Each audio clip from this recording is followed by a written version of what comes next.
급전이 필요하던 차에 한도 높은 대출이 가능하다는 대부업체 담당자라는 사람의 솔깃한 제안을 듣게 되는 경우가 있습니다. 대출 광고를 보고 카톡 전화로 비대면으로 문의해보면 저신용자나 기대출이 많은 분도 한도 승인이 가능하다는 반가운 회신을 받게 되었을 것입니다. 그런데 대출 승인이 되려면 현재는 은행거래 실적이 부족하니 따로 외화 한전을 통해 계좌거래 내역을 만들 필요가 있고 자기 회사에서 이런 과정을 도와주겠다는 그럴듯한 설명을 듣게 됩니다. 사안에 따라서는 격리 직원이나 외근 알바를 뽑는다고 하면서 고액 수수료를 미끼로 외화 한전 업무를 대행해달라는 요청을 받게 되었을 수도 있습니다. 그런데 문제는 이런 제안에 시키는 대로 따랐다가는 거의 10중 8구 달러 한전 사기 범죄의 하수인이나 중간책으로 연루된다는 점입니다. 본인이 의도한 것은 아니었다고 해도 달러 한전 인출책 역할을 직접 수행하게 되는 상황입니다. 본인 통장으로 입금된 수천만 원 단위의 거액의 현찰을 달러로 환전 출금해 은행 근처 지역으로 찾아온 사람에게 돈을 건네주는 패턴이 전형적인 달러 한전 보이스피싱 방식입니다. 업체 담당자라는 사람이 찍어준 은행 지점 창구를 직접 방문하여 달러를 환전하여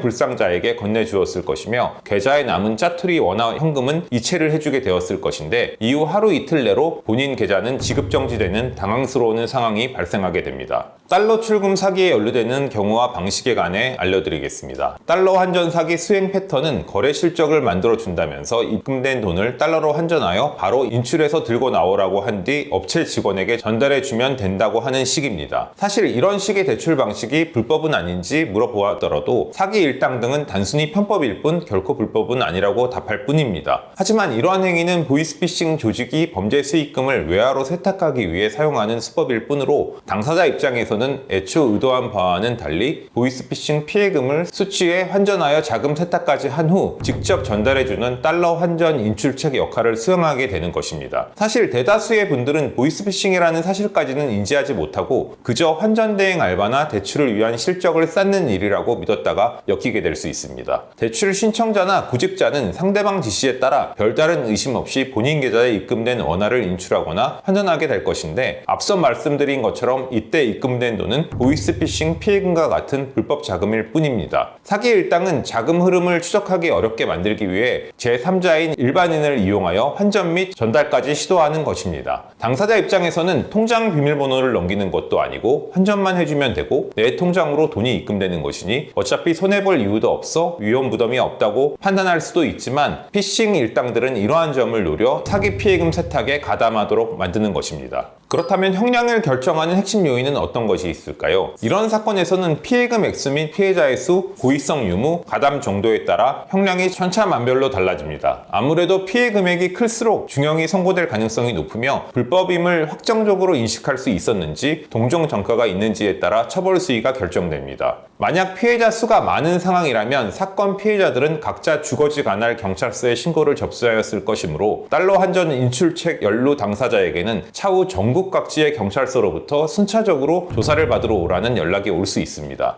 어떤 죄명으로 통상 어느 정도의 형량이 선고될까요? 달러 한전 사기 가담자나 달러 한전 인출책으로 현금 인출 전달에 가담했다면 보통 한 달 내로 경찰서로부터 피의자 조사를 받으러 출석하라는 연락을 받게 됩니다. 개별 사건에 따라 각 피의자들에게 적용되는 혐의 내용이 달라질 수 있으나 통상 사기죄나 사기방조죄 피의자로 입건됩니다. 사안에 따라서는 대포통장 대여 혐의를 적용받아 전자금융거래법 위반 혐의를 적용받게 될 수도 있습니다. 내가 직접 관여해 발생한 달러 한전 보이스피싱 피해금 액수가 얼마인지 피해자 수가 몇 명인지에 따라 다르겠지만 달러 한전 사기 혐의로 기소되어 유죄가 나온다고 가정해 본다면 합의나 피해 변제를 일절하지 않았다면 징역 1년 내지 2년 정도의 실형을 실제 선고받게 될 수도 있습니다. 경찰, 검찰 수사 단계에서 무혐의나 기소유예, 약식기소 벌금 정도로 사건 종결이 된다면 모를까 검찰청에서 본인을 사기나 사기 방조 혐의로 기소하여 재판에 넘겼는데 이후 법원으로부터 유죄 판결까지 받게 된다면 벌금이나 집행유예 수준이 아닌 징역형 결과가 나올 수 있음을 인지해 두셔야 하겠습니다.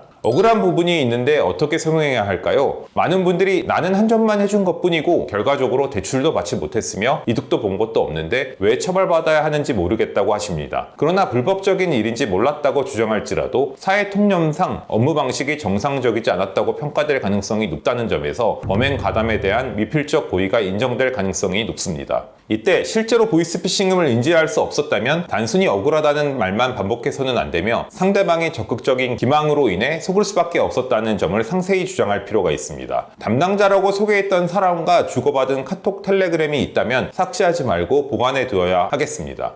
대화 내용이나 통화 녹음 등에 비추어 보더라도 본인 입장에서는 불법성에 대한 의심조차 전혀 하지 못했고 나름 최선을 다해 주의를 기울였지만 결과적으로는 사기 일당들에게 속아 이용당했다는 사정을 경찰 조사 때부터 설명할 수 있어야 하겠습니다. 무혐의나 기소유예로 사건이 종결된 성공 사례에 관해 말씀드리겠습니다. 법무법인 은우를 찾아주셨던 의뢰인은 대출을 알아보던 중 저금리 대출이 가능하다는 문자를 받고 저축은행 담당자라고 자신을 소개한 사람이 안내하는 방식으로 시키는 대로 따랐다가 외화 한전 사기 보이스피싱에 연루된 상황에 있었습니다. 의뢰인 상담을 통해 사건 내용을 파악한 뒤 대화 내용이나 사건 경위에 비추어 보더라도 유법성을 인식하지 못했고 사실상 인식 가능성도 기대할 수 없었다는 점을 감안하여 무혐의 대응을 하기로 정하였습니다. 의뢰인이 대출을 위해 본인 개인정보를 제공하며 대출 상담까지 받았던 점, 작업 대출을 목적으로 계좌를 제공한 것이라고 하더라도 일률적으로 사기 범행에 이용되리라는 사정을 인식하였다고 보기는 어려운 점, 대화 내용으로 보더라도 불법성에 대한 의심을 하지 못했다고 볼 수 있고 의뢰인 나름의 주의를 기울인 것으로 볼 수 있는 여러 사정들이 있는 점, 다만 사건 경위상 본인 행동으로 인해 보이스피싱 피해가 유발된 점에 관하여는 피해자 측에 도의적으로든 미안한 심정을 갖고 있는 점 등을 호소한 결과 검찰 단계에서 혐의 없음 무혐의 처분을 받고 사건을 종결시킬 수 있었습니다. 달러 한전 보이스피싱 사기에 연루되셨다면 법무법인 은우에 상담하셔서 사건 대응을 해보시기 바랍니다.